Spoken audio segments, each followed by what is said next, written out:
The distress signal crackled through the void, its desperate frequencies piercing the cosmic silence like a dying star's final scream. Admiral Sarah Chen stood on the bridge of the UES Defiance, her weathered hands gripping the command console, as the translation algorithms worked to decode the alien transmission. "Admiral," Communications Officer Rodriguez called out, his voice tight with urgency. "Signals coming from the Kepler 442 system. It's the Zalari Confederation, ma'am. They're under attack." Chen's jaw tightened.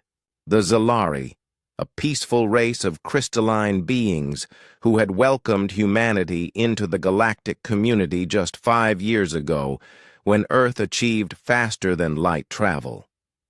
They had shared their knowledge freely, asking for nothing in return except friendship and mutual understanding. "Sir," Tactical Officer Kim interrupted, "long-range sensors are detecting massive energy signatures in that system.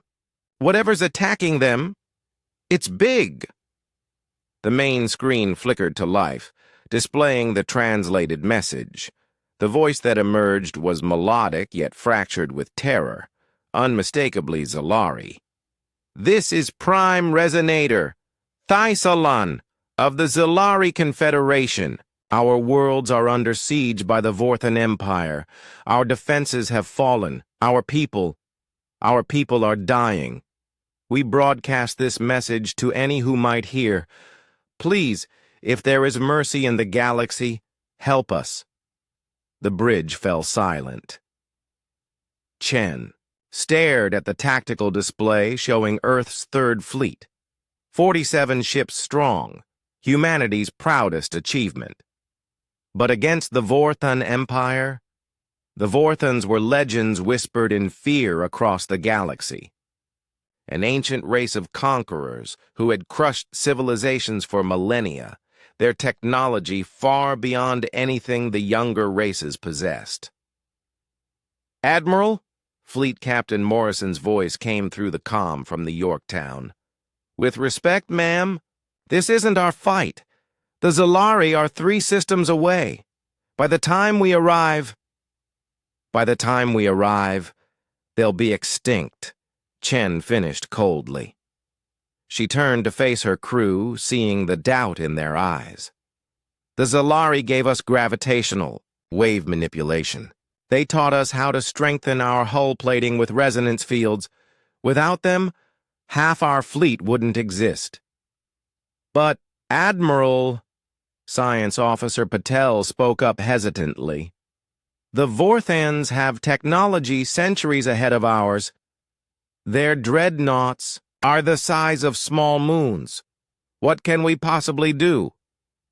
Chen smiled grimly. "What humans have always done, Lieutenant. We improvise." 2 hours later, Earth's Third Fleet dropped out of hyperspace at the edge of the Kepler 442 system. The sight that greeted them defied comprehension.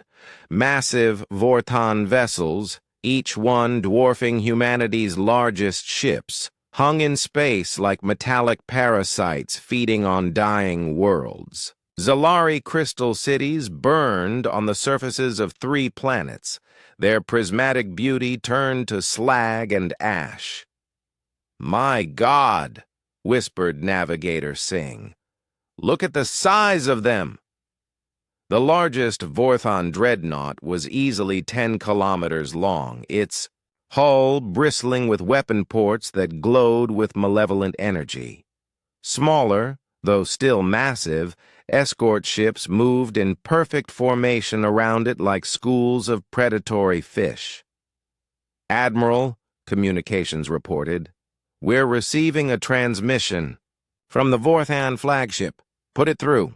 The screen filled with the image of a Vorthan commander, a being of living metal and circuits, its optical sensors glowing red in a face that seemed carved from black steel. "Unknown vessels," the Vorthan spoke in perfect English, its voice like grinding machinery. "You are trespassing in a military exclusion zone. Withdraw immediately or be destroyed." Chen stepped forward. This is Admiral Sarah Chen of the United Earth Navy. We're here to defend our allies." A sound like metallic laughter echoed from the speakers. "Humans, we have observed your species. You achieved spaceflight mere decades ago. Your weapons are primitive, your ships small and fragile. Withdraw now, and we will grant you a swift death when we reach your homeworld." "Counteroffer," Chen replied. "Withdraw from Zalari space, and we won't have to embarrass you in front of your fleet." The Vorthon's optical sensors flared. "Impossible. No species has ever successfully opposed the Vorthon Empire. There's a first time for everything." The transmission cut. Chen turned to her crew, seeing fear and determination warring in their faces. "All ships," she announced fleet-wide, "implement Protocol Omega-7. Target their sensor arrays and weapon systems. Remember, we're not trying to destroy them. We're trying to blind them." Lieutenant Kim looked confused. "Admiral, what's Protocol Omega-7? Chen's smile was razor-sharp. "Something we developed after studying Vorthan battle footage. The Vorthans fight like a machine. Perfect coordination, overwhelming firepower, predictable patterns. But there's one thing they've never faced." "What's that, ma'am?" "Chaos." The human fleet split into 7 groups, each one accelerating on wildly different vectors. To the Vorthans, it must have looked like complete disorganization. Ships, breaking formation, abandoning tactical sense, scattering like frightened animals. The Vorthon dreadnought opened fire, its massive beam weapons lancing out to where the human ships should have been. But they weren't there anymore. They were spinning, rolling, diving through 3-dimensional space in patterns that defied military doctrine. "Now!" Chen commanded.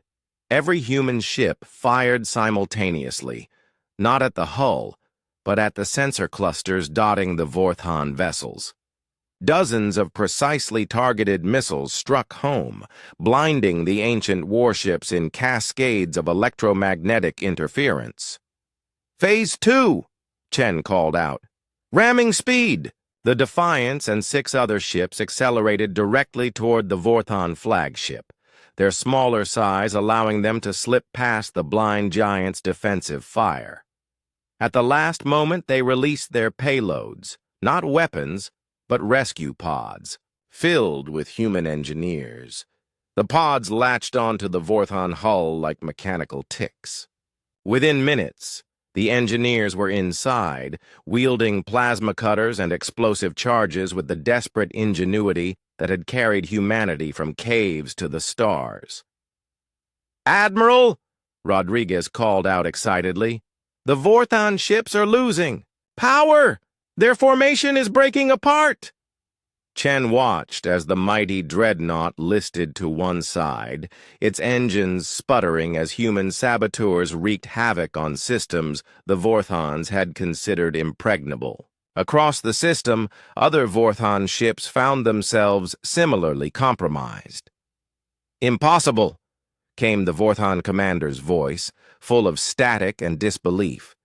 "No species has ever—" "How did you—" "Simple," Chen replied. "You fight like a computer. We fight like humans." The Vorthon fleet, their coordination shattered and their technology compromised, began a hasty retreat. As they limped toward the edge of the system, Chen opened a channel to the Zalari homeworld. "Prime Resonator Thysa Allen, this is Admiral Chen. The Vorthans are withdrawing. Your people are safe."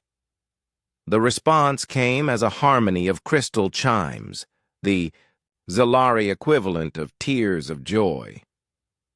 "Admiral Chen, how can we ever repay this debt?" Chen looked out at the stars, where her small human fleet hung victorious against impossible odds. "Just remember this day. Remember that when someone calls for help, humans answer." As Earth's Third Fleet began rescue operations, word of their victory spread across the galaxy. The Vorthons, ancient, invincible, unstoppable, had been defeated by a species barely 50 years in space. From that day forward, when civilizations faced the darkness, they knew who to call. They called for the humans.